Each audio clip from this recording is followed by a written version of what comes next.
На 3. мај 1945 година, Народната влада на Демократска федеративна Македонија по предлог на Комисијата за јазик и правопис при Министерството за просвета донела решение за утврдување на македонската азбука. Азбуката за прв пат била отпечатена во весникот Нова Македонија број 104 на 4. мај 1945. Веднаш поасном и ослободувањето на вардарскиот дел од Македонија. Како приоритетно се постави прашањето за кодификација на македонскиот јазик кој требаше од народен да стане литературен. Комисијата одлучи во македонската кирилична азбука да се прифати вуковата реформа на српската кирилица, тоест буквите Ј, Љ, Њ и Дж, додека заради различниот изговор, наместо Չ и Ѓ, влегоа акцентираните букви Ќ и Ѓ. Буквата Дз, која ја нема во српската азбука, беше воведена како нова 31 буква, бидејќи ја има во македонскиот народен јазик, како звонче, ѕирка, јандза, нодзе, ѕуница, а исто така постоела и во старословенската азбука.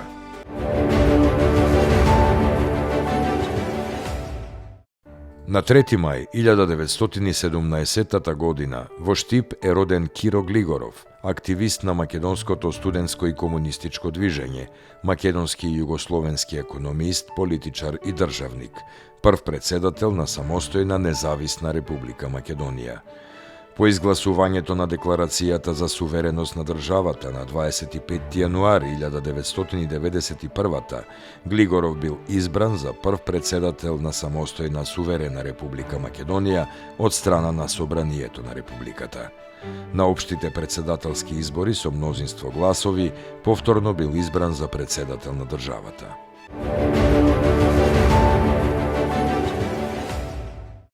На 3. мај 1920 година во Скопје е роден Кирил Билбиловски, пионер на македонската кинематографија, еден од првите уметнички фотографи, втемелувач на професијата филмски снимател во Македонија.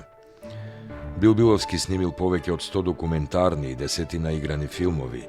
Значајни се креациите на неговата филмска камера во филмовите Денови на искушение, Каде по дождот, Македонска крвава свадба, Македонскиот дел од пеколот, Најдолгиот пат, Исправи се Делфина и други.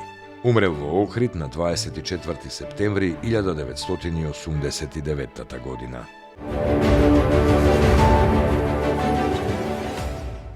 На 3. мај 1948 е роден Авни Абдулах, македонски раскажувач, романсиер. Завршил Германски коледж во Истанбул, Турција и педагошки факултет во Скопје. Абдулах бил лектор, новинар и уредник во редакцијата на Бирлик при Нова Македонија. Член е на Друштвото на писатели на Македонија од 1988. Автор е на книгите По патот на војната, Мајчиното срце, Тој најубав ден, Ног со полна месечина и други.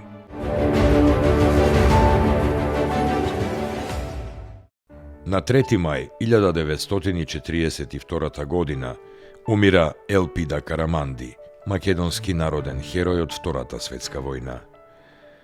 Откако била ранета од митралески рафал, потполно немоќна да изврши самоубиство, таа е фатена од полицијата, храбро поднесува мачење и потоа умира. Инаку Елпида Караманди е родена на 1. јануари 1920 година во Лерин, учесничка е во Народно-ослободителната војна, а за народен херој на Југославија е прогласена во октомври 1951. Опеана е во познатата народна песна Тамуле мајко, близу Битола, напишана од Ајри Демировски.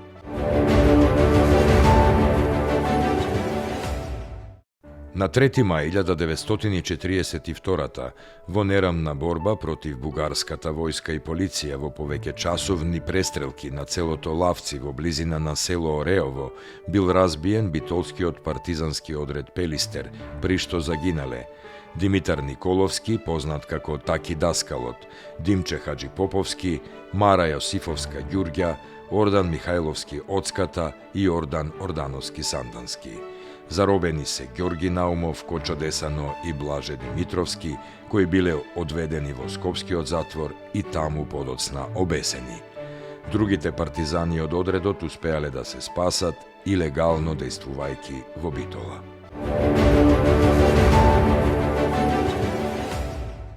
На 3 мај 2001 година, откако со транспортер влегле во кумановското село Ваксинце, во заседа загинуваат двајца припадници на единицата Шкорпиони, Владко Петров на 24 години и Димитар Двојаковски, 29 годишен.